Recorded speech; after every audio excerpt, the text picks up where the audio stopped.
if we move on to the feeling of hope, right? So we talked about this idea of feeling safe. And I would say that safety, in a sense, is kind of a precursor to feeling calm, because it's very hard to feel calm if you can't anchor yourself to something that makes you feel secure. Once you have anchored yourself to a sense of security, you have been able to calm yourself in a certain way. It's really then that we start to feel hope, that we can nurture a sense of hope, right? So hope, really, if you ask someone, what is it? Most people will define it as, it's the sense that there is a possibility for something to get better, right? So there's two elements there. There's the sense of possibility, of opportunity. And then the second part is the sense of positivity and optimism. And so, some people think, unfortunately, that being hopeful is childish, is immature, is silly, is deluded, particularly when there are serious situations going on, perhaps like the one that we're going through right now. But I can't stress enough how critical it is to nurture your own version of hope in times like this.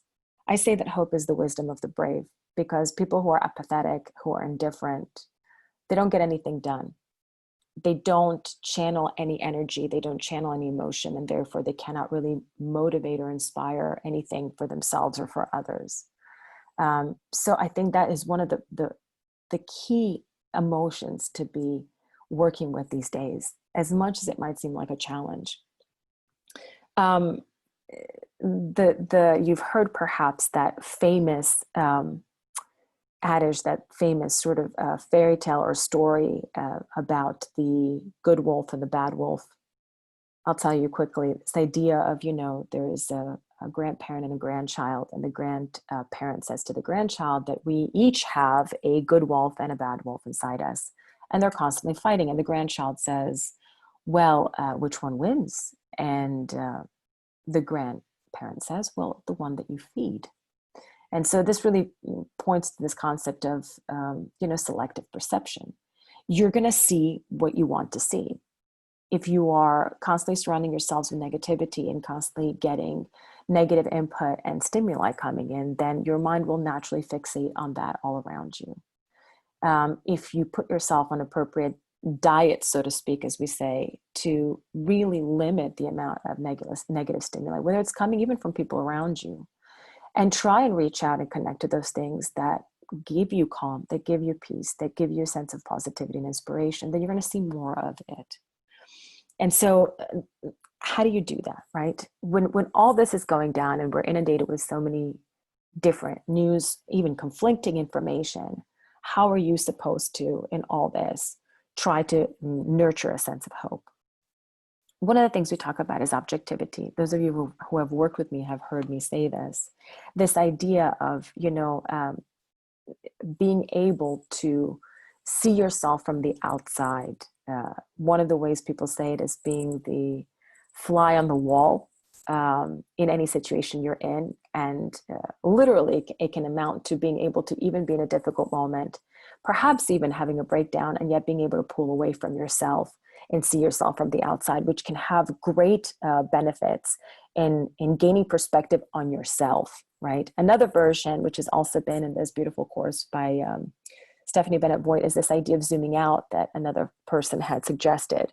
The idea of a camera zoom. Imagine yourself in any situation, difficult as it is, and literally imagine a camera zooming out and panning around to see what else is around you, right? What are you surrounded by? What other noises, smells, occurrences are happening, as a way to sort of pull yourself out of that bubble when you're having a particularly difficult emotional reaction to something or thought.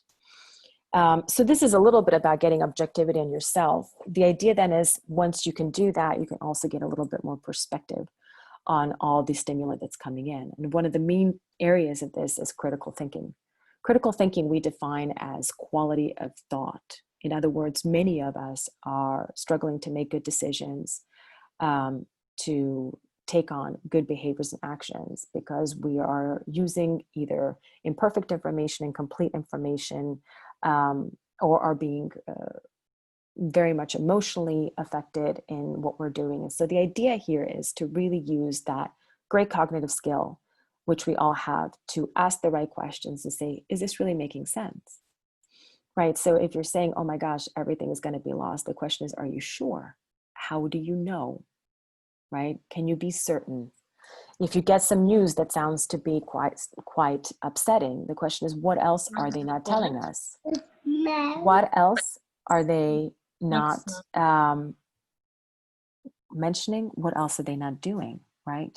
What is the story behind this? And so it's simply the ability to be able to use some quality questions, even to yourself, even about what's happening with you, to disengage from some of the stress that's either coming from the situation from the outside, but as well what might be getting engendered inside. The next ones are I think, rather sweet. And it's this idea of connecting to your values and your visions. Right now, it seems like we're all in this bubble of difficulty. And I think it's also a really important moment to connect with what really makes sense for us. So what is it that you love? What's important to you? Again, this is coming from one of the first areas, but then now really nurture it.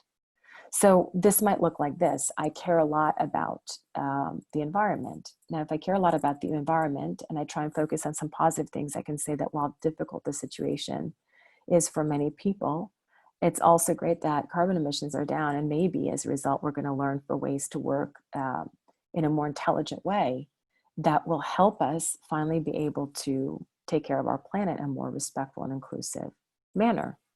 If you are someone who is really big about family time, then you're saying, a way to really connect to that vision and look at the positive is to say, you know what, it's funny and crazy us all being at home, but I get to really spend more time with my loved ones in a way that I never could before. And on top of that, perhaps if companies and organizations start to realize that remote working is actually much more valid than they anticipated, work-life balance might become more of a reality for more people, right? So there's many different ways that you can connect. What is important for me right now in terms of my priorities? What is important for me in life in general? And then how do I try and see some of the things that are positive that are going around us right now and use that as a way to push myself forward?